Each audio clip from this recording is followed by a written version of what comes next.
You good, Judith? Makes sense. So, I'm as good as it's gonna get. I think it'll be lovely. So funny, did he do this? No, that was actually Charles. Charles created that. I think somebody else put it up here. Yeah. And so it's there forever. Yeah. In perpetuity. Let's gather for our huddle. We'll do a quick huddle before we do gathering music.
Hello, hi. I'm Amy Brabson, and my pronouns are she, her, hers. I am serving as today's liturgist. As we begin, we ask that you silence your cell phones. We live stream our services, and those preferring to ensure that they are not seen on camera are invited to watch from the narthex out back or from our balcony. We and our reopening task force ask that all who can be vaccinated, and we request that those present in our sanctuary keep your masks on while singing. Masks are encouraged, though optional, at all other times. Today, for our instrumentalists, we have Mike Gilt on piano, and for our hymn leaders, we have Juliana and Paul Lombardo. Our gathering hymns are number 1018, Come and Go With Me, and number 159, This Is My Song.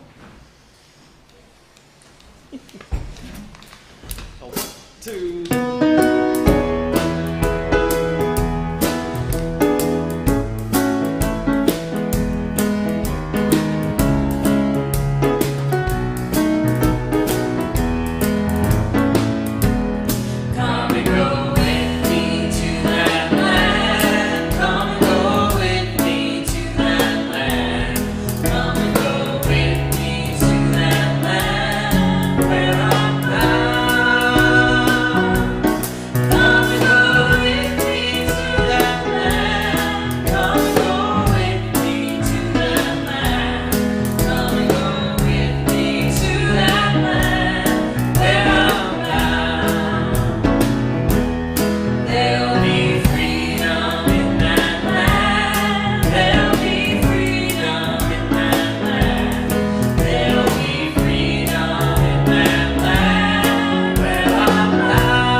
This is my song, oh God of all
Whoever you are, wherever you come from, whatever age, ability, history, identity, gender, or sexual orientation, you are welcome to bring your full self here. Grounded in faith, we come together to nurture the soul, inspire hope, and bring into being a more just and loving world.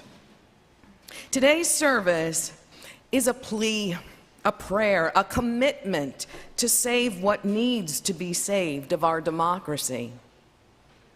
Connection Cafe, after the service, returns on September 11th.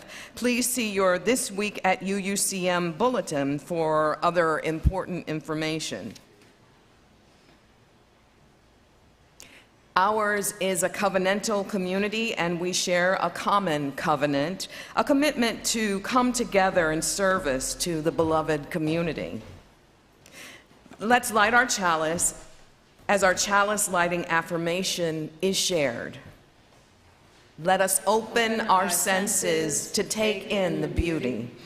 Let us open our minds to learn what is true. Let us open our hearts to love one another.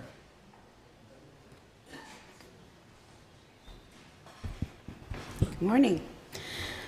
Howard Thurman, the religious leader and advocate for civil rights and champion of interfaith engagement, has penned the words for our invocation.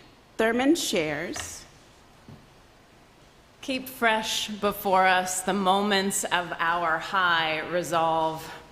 Despite the dullness and barrenness of the days that pass, if we search with due diligence, we can always find a deposit left by some former radiance that we had forgotten.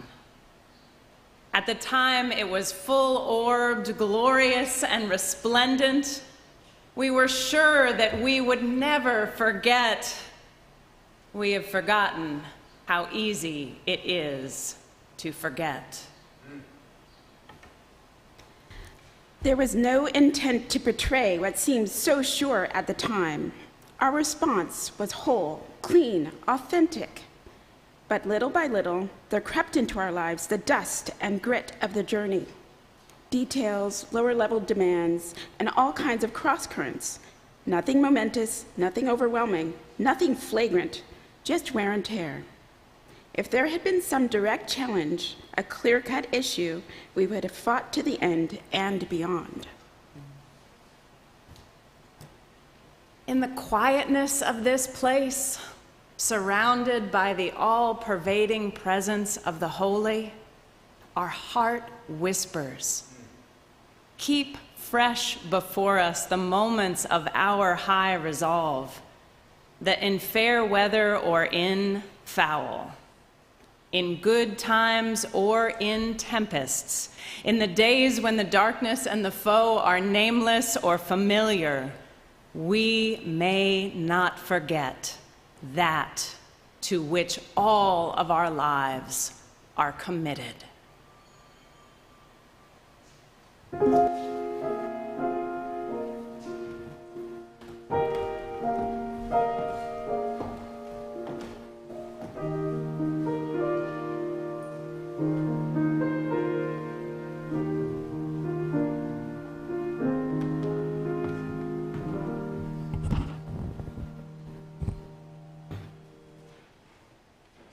Good morning. I am Reverend Scott. My pronouns are he and him. I'm going to invite you first, before we begin this part of the service, to find your gray hymnal and open it up to number 396 and just place it on your lap so we're prepared for the response after the prayer. So here for our remembrances, as we are called to find depth in our days and discover reverence in this hour, we seek a gentle meditation, a focused reflection, an ardent prayer, each as we're called, yet mystically all together. And we enter into this space by hearing the lamentations, requests, and remembrances of our community. Let us hear one another to heal one another. Our first candle today is one of deep gratitude to honor Judy Lutzy. Judy, who is here with us today, is moving away after 40 years in service to and relationship with our congregation. 46, there you go. I know. Would you want to stand so the pretty people behind you can see you, Judy?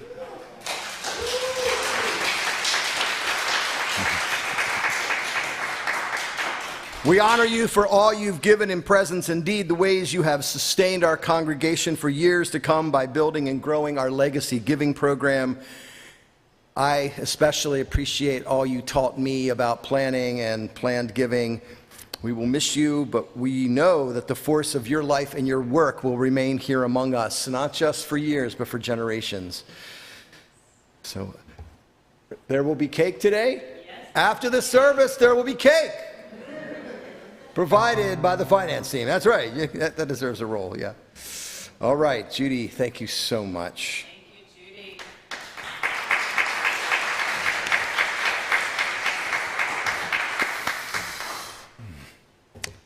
Arlene Marin lights this candle for Laura Fier, who has many friends in this congregation. Laura has been fighting multiple cancers for a number of years. So please keep Laura and her family in your heart as they navigate her passing.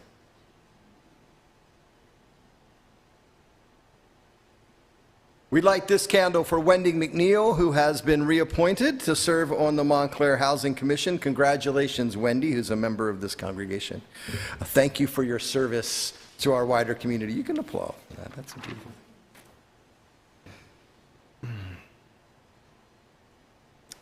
And we light this final candle for those joys and sorrows deeply felt but left unspoken. May we hold this silence as this silence holds us.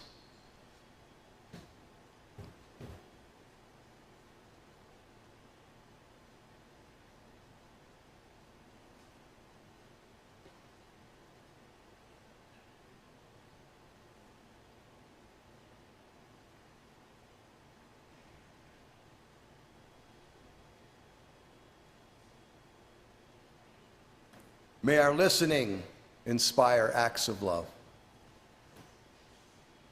Please join me now in a spirit of prayer and intention as you are so moved.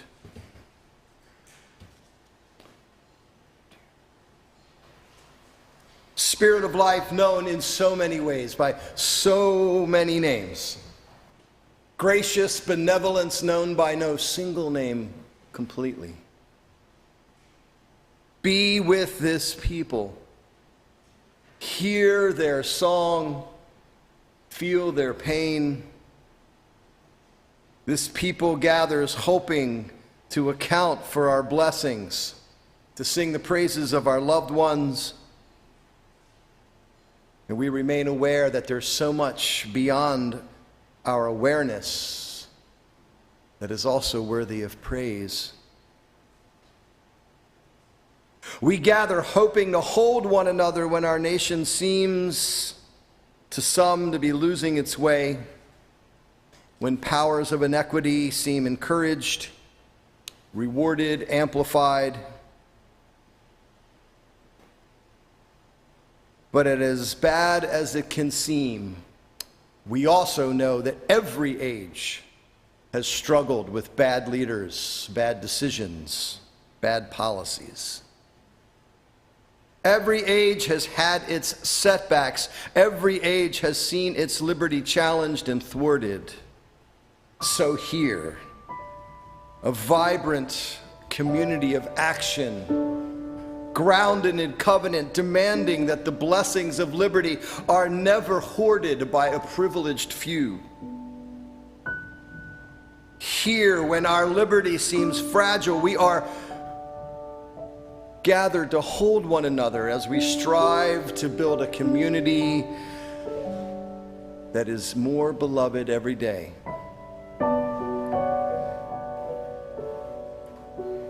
Like every Sunday, we keep in our hearts those who go without food and shelter, without health or wealth, without love or solace. We lend our spirits to the call that all be treated fairly, especially under the law, because we know too many are not treated fairly by their families and schools and workplaces. Here we remember that true justice is the justice that serves all, and we say all, we mean every single one, especially those that history has been unkind to in our land. Black folks, indigenous folks, people of color, LGBT folks, the poor, women, immigrants. Here we proclaim none are free until all are free.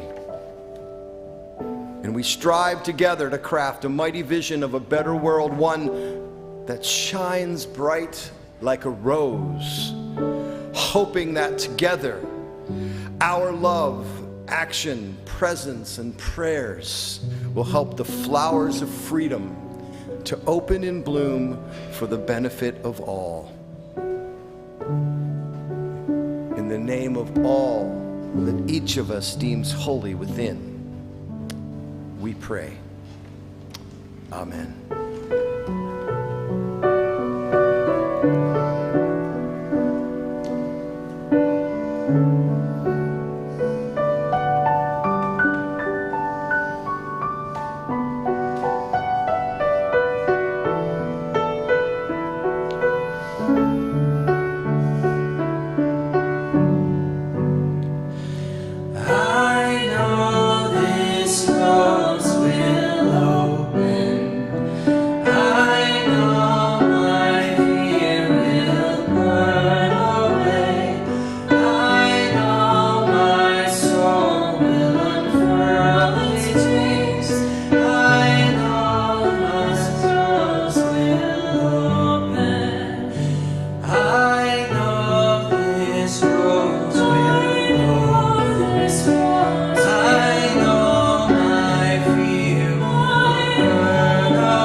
We know this rose will open.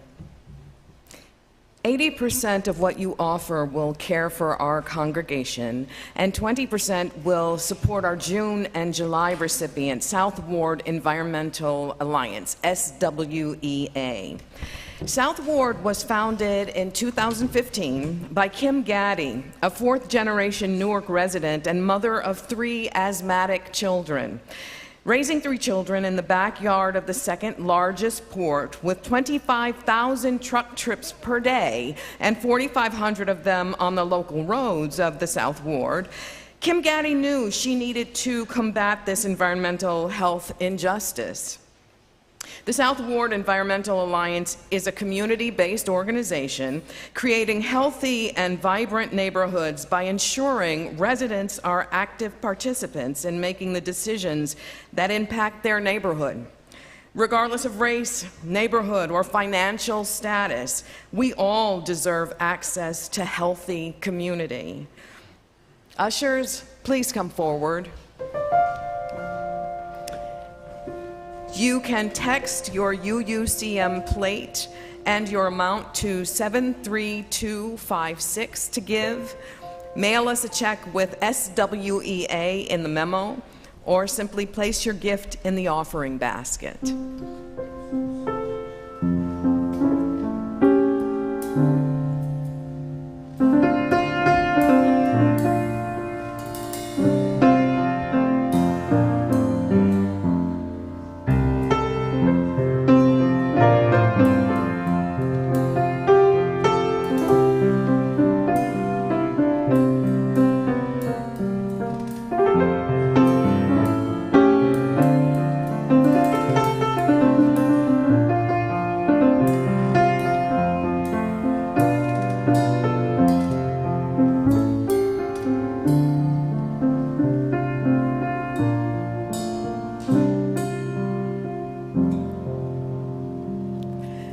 All of your gifts are worthy, and they are all received with love.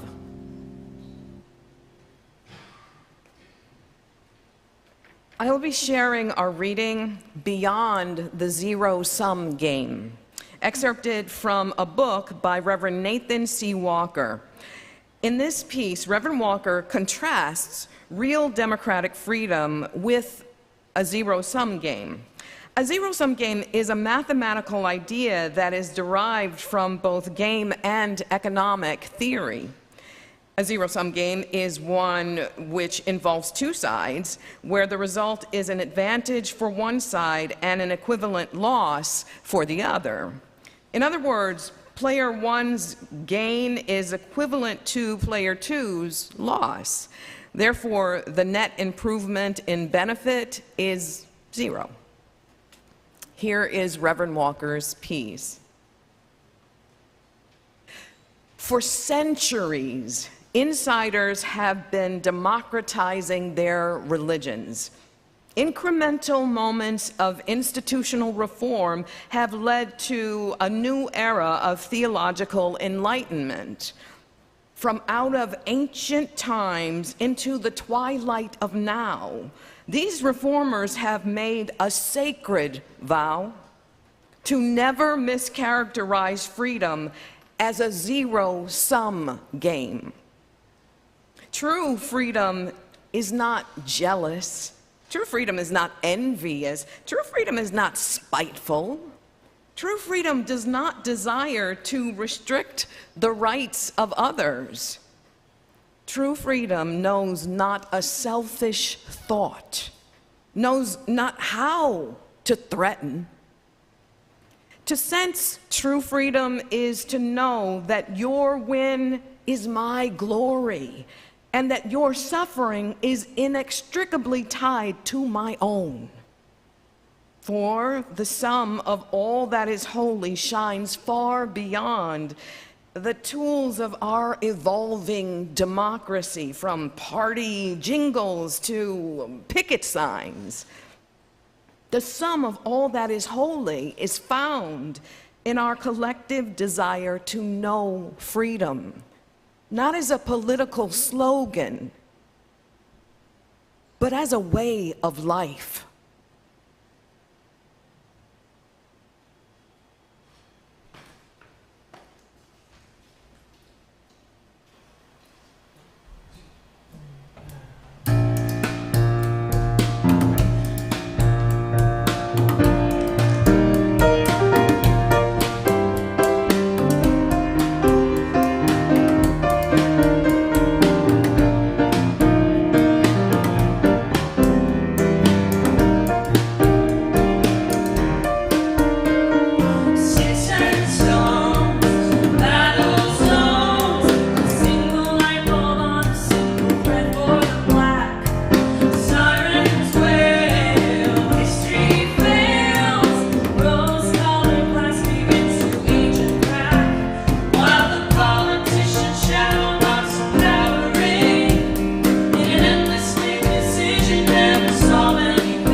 the topic for this sermon, Saving Democracy, months ago.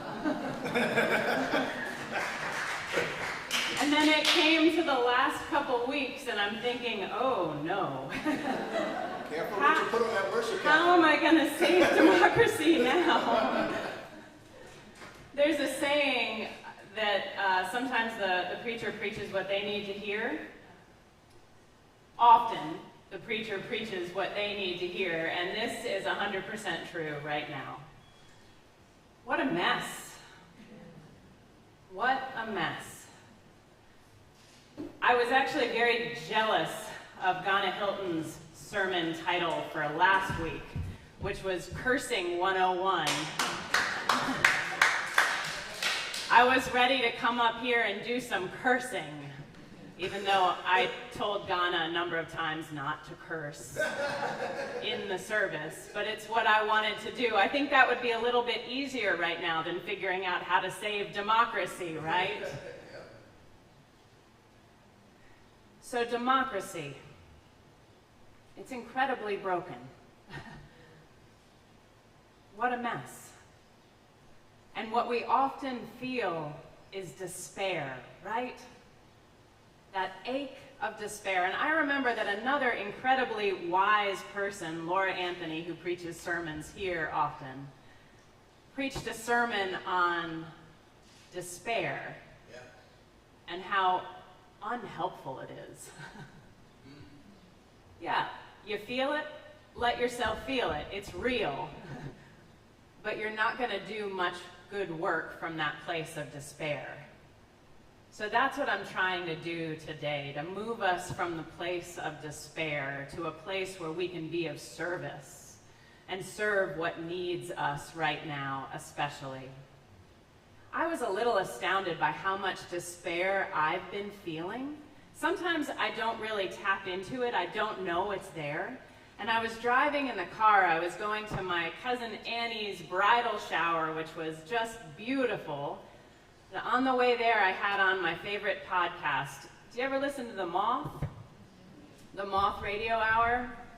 And The Moth did some beautiful work these past few weeks of putting together a couple speakers from their past series that were speaking directly to the need to be of service right now, no matter the pain that we're going through. And there was one piece, it's called White Fier, and no, it's not about white supremacy, even though I've listened to that title, White Fier, and I think that it might be. It's a beautiful, beautiful piece by a woman who had an experience 37 years ago on the streets of New York, where she was ridiculed as a woman and just harassed physically, emotionally.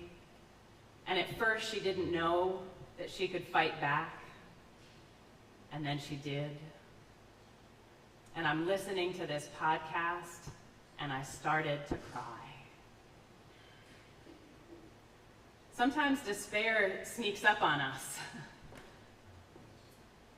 Despair with our democracy, what a mess. Do you know that 57% of Democrats believe that our democracy is going to fail? Do you know that 53% of Republicans believe our democracy is going to fail? Do you know that 47% of independents believe our democracy is going to fail? Huh. Eric D. Shansberg from the Cato Journal wrote in a piece called The Limits of Democracy. There's an old saying that democracy is the worst form of government except for all the others. Or putting it another way, the best form of government is a benevolent and knowledgeable dictator, except for the problem of finding a good and wise leader. It's why we have many different people preach here. That's right. It's not just us. He continues, whatever democracy's strengths, they are relative, not absolute. And they are contingent on context, namely the people being governed the people governing, and the underlying institutions. We feel that right now, don't we? And what makes for a poor democracy? It's tyranny. And I believe that there are two main forms of tyranny in a poor democracy. The first is tyranny of the minority. I've seen this, I felt this recently in the Supreme Court, where there's, excuse me, there's a tyranny of those who have been given a certain amount of power to create a world for all of us that we would rather not have. The tyranny of the minority. There's also the tyranny of the majority. I just had an opportunity recently to travel to Canada. It was a gorgeous, wonderful trip. And while I was there, I was astounded by how well integrated French and English language is in just about everything, at least where I was traveling. Where there isn't a majority language, but the two are integrated and put into place where people would need to hear them. And then I think about this country and how hard it is to get English and Spanish integrated in spaces where people would need to hear them. Have you ever been at a polling place, at a voting place on election day and witnessed someone who cannot speak or read the English language struggle to figure out how to vote? It's depressing. Talk about despair. And I know there's been a great fight here in this state to make sure that there are ballots in the Spanish language available. But there's still a great pushback. See, that's tyranny of the majority, that we will only have one language and even restrict the opportunity for people to have the language that they need to be able to vote in their country. So tyranny of the minority and tyranny of the majority. And when we look at these tyrannies, we might think that democracy can be too big to save. Remember those banks? They were too big to fail. Maybe democracy is too big to save. Especially now, as we're looking at the reversal of Roe. I've been hearing again and again on the news that this is the first time in U.S. history that a given right was taken away. I'm always curious and cautious of sweeping conclusions like that one. The first time a given right was taken away. The dashing of hopes and the reversal of rights, that's as American as, well, apple pie. It's as American as Reconstruction. During Reconstruction, the Southern Democrats removed state funding for schools. There was the idea, the hope that education would be equal, that everyone would have an opportunity to be educated and participate in the democracy. And then states decided to remove funding for the schools that were poor, impoverished, the schools that were full of Black Americans, recently freed Black Americans. And it was the Southern Democrats who also decided that there should be a poll tax so that voting became a luxury that many Southern Blacks could not afford. And it was the Southern Democrats who decided that there should be a literacy test. In theory, this was applied equally to blacks and whites, but there was a grandfather clause. Do you remember this? I think I learned this in maybe 7th grade, 8th grade. This is important stuff right now to pull back up because we're living through a similar reversal of rights. It's not something we haven't lived through before. It's something we've been dealing with ever since Reconstruction. So the Southern Democrats put in a literacy test. And the grandfather clause said, taxes and tests did not apply to any man whose father or grandfather could vote on January 1st, 1867. Well, who does that apply to then? We know. African Americans, they protested that these laws denied them their constitutional right to vote, but the Supreme Court found that the new voting laws did not violate the 15th Amendment because they did not deny anyone the right to vote on a basis of race. Sneaky, huh? Sneaky. I've been looking at the abortion ruling in a similar way, this time with the 14th Amendment, that we should all have equal protection under the law. Some say that the abortion ruling doesn't violate the equal protection under the law because it is just causal, that it only applies to people with a uterus. Huh. No wonder I was crying and angry when I heard that great story on NPR on the Moth Radio Hour. Democracy is so difficult to maintain and sustain, and democracy is so easy to abuse. The Constitution, our rights, are only as sturdy as the consciences of those who are upholding them. That's why we talk about this here, because this is a place that cares about conscience. It is an act of faith to serve democracy, especially now. It's in our principles as Unitarian Universalists. Did you know it was there in our principles as Unitarian Universalists? The sixth principle is the right of conscience and the use of the democratic process within our congregations and in society at large. And Ghana's sermon last week, she shared this. We are building an action-oriented community, making faith, religion, and spirituality verbs.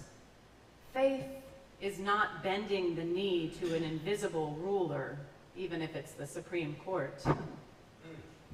Faith is, at best, manifestation, actualization of the world you know we should live in. So it's that kind of faith in democracy that we are talking about right now. When it feels too big to save, what do we do? What do we do? I often feel this way. These problems are too big for any of us to fix. It helps that democracy is right here. It's not just something out there. It's right here, and we participate in every way, in everything that we do. And what we need to do with democracy and saving democracy is first focus, find a focus, get proximate, find a focus that's right here, something we can touch and feel, something we can affect right now, and then have faith that our actions will make a difference. Focus, get proximate, have faith. I was just on this beautiful, beautiful island in Canada called Grand Manan. And I was there as a lighthouse keeper. Imagine that. I got to keep a lighthouse for a week and I got to do yard work. It was great. And there was another lighthouse keeper there. And the person that I got to work with day in and day out. His name was Ken Ingersoll, an incredible man dedicated to the preservation of the lighthouses on Grand Manan Island. And as we work, he spoke to me about his recently deceased wife, Laurie Murrayson. And Laurie's work speaks directly to what we need to do right now, because what she did as a scientist is focus, get proximate, and have faith. Let me tell you about Laurie's work. She dedicated her life for 40 years to saving right whales, the right American whales. Laurie Murrayson died, but before she died, she did all that she could to save this whale population. She focused. She developed her work around a single goal, and she got proximate. She lived on Grand Manan, where right whales often came. She worked from there. She built relationships with the people, the fishermen, and she built a research station. And she had faith. Scientists need to have faith, right? Faith that their research, their slow research, will eventually make a difference. She was watching the right whale population shrink to the point of extinction. And her research linked right whale deaths to shipping lane traffic. It took over 40 years, but she linked the deaths of the right whales to shipping lane traffic. She realized something is broken. She searched for the reason why, and then she dug down and she served life. That's what we need to do right now. What's broken? What's the reason? How do we serve life? A key moment happened for Laurie Murrayson when a whale that they had been watching, Delilah, died. The whale washed up on the shores of Grand Manan, a giant whale. I'm talking, it would go from that window all the way to that one, much, much taller than me. And she brought her team of scientists and Ken out, and she said, what we need to do is figure out how this whale died and where. And so they started the work. This is a new word that I learned there, a necropsy. What's a necropsy? You take this gigantic creature and you do an autopsy. You cut it completely apart. And so she had this whale that she loved washed up on her beach, and she started the work of digging down deep. This is tough to hear, isn't it? It was tough for me to hear too, but then I realized how much it speaks to our current situation. When you're in a mess, when a mess washes up on your shore, dig down deep, attend to it, figure out what's broken and why, and have faith that your difficult work will make a difference. And she found, and the scientists found, by studying this whale, exactly where their breeding grounds were, and that they needed to move the shipping lanes. And then they had the power to do it because they had this example that they had taken their time with. So, with Delilah began the effort to move the shipping lane, which eventually happened in 2003. In the decade after 2003, 200 right whale calves were born.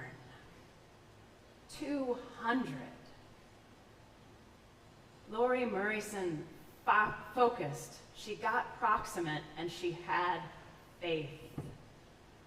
A piece of wisdom that she shared is, when you're trying to protect a population that is close to extinction, you need to act quickly and not assume that last year's measures will work for this year. We're in a new era of our work to save democracy. And the wisdom that her research shared is this: preventing the deaths of just 2 female right whales each year could make the difference between survival and extinction. The difference between survival and extinction just by protecting 2.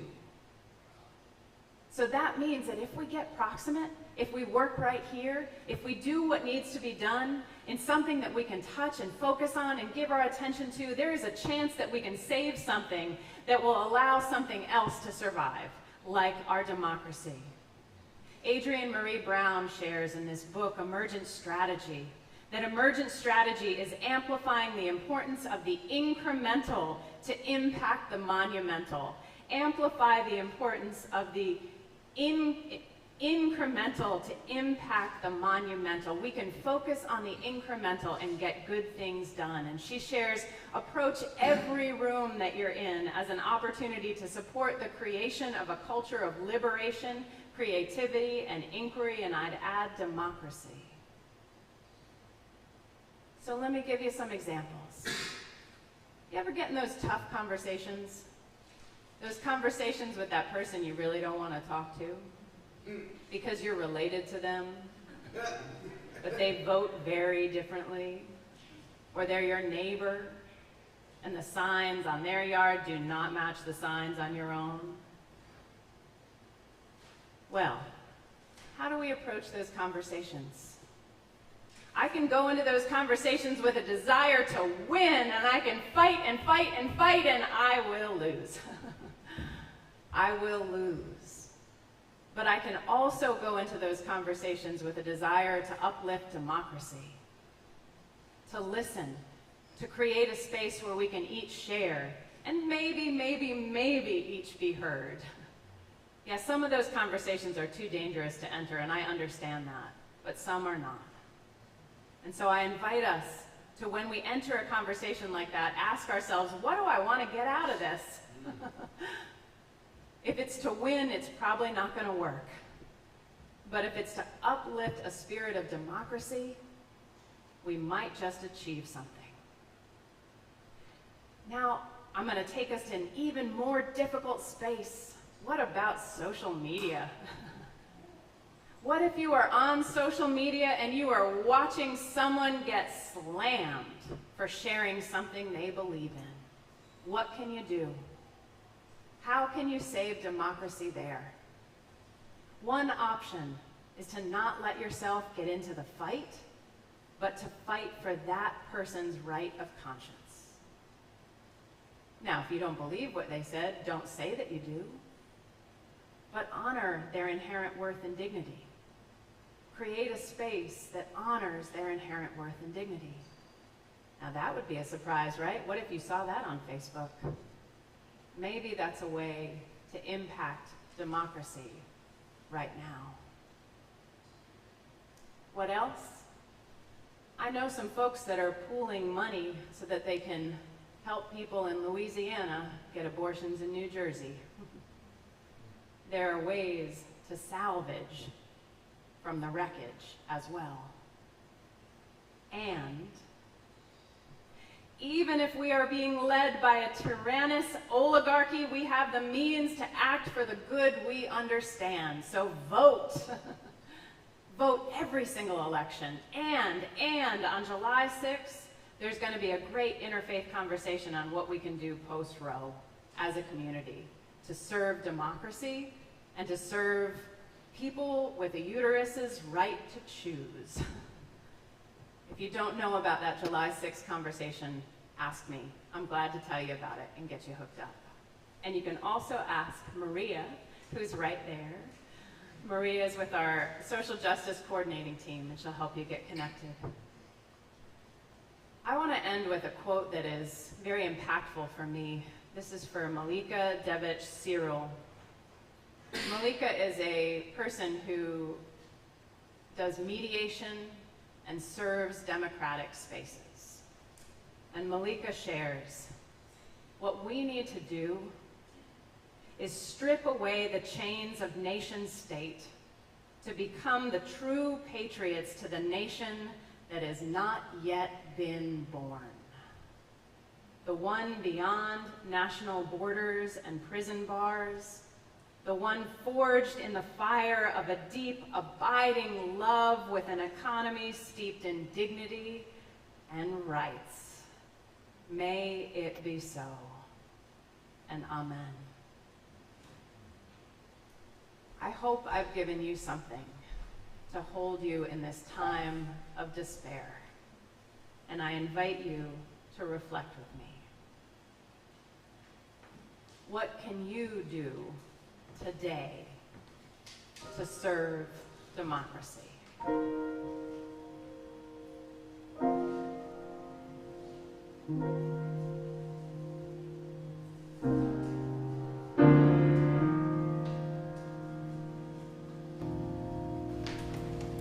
Our closing song is The Fire of Commitment. You'll find this in your teal hymnal, 1028. Please rise in body or spirit and sing along.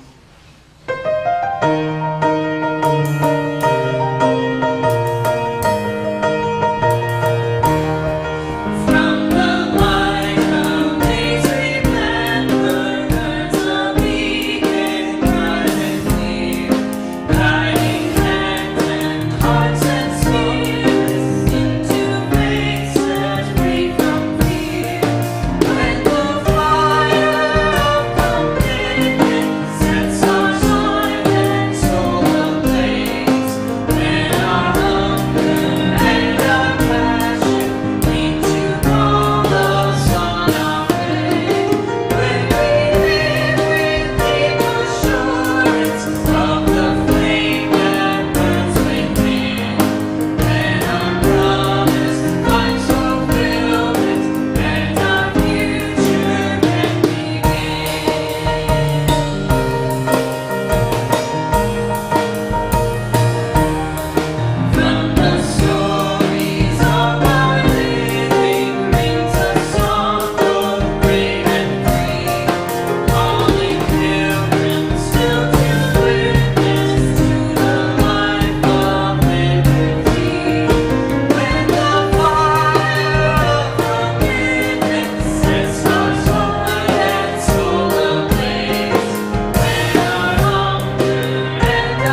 We are not players in a zero-sum game. We come here to increase freedom, liberty, democracy. We come here to uplift human rights. May we do so in a way that helps us focus, get proximate, dig down deep, and save what needs to be saved. Amen.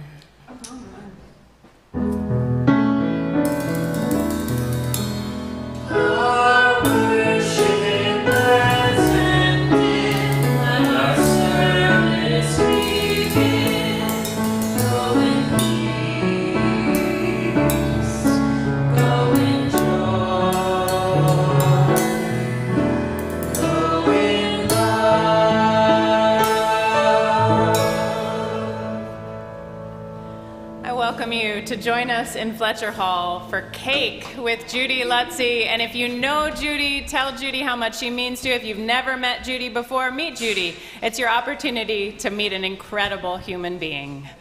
Let's share cake. Let's close worship with our postlude.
I just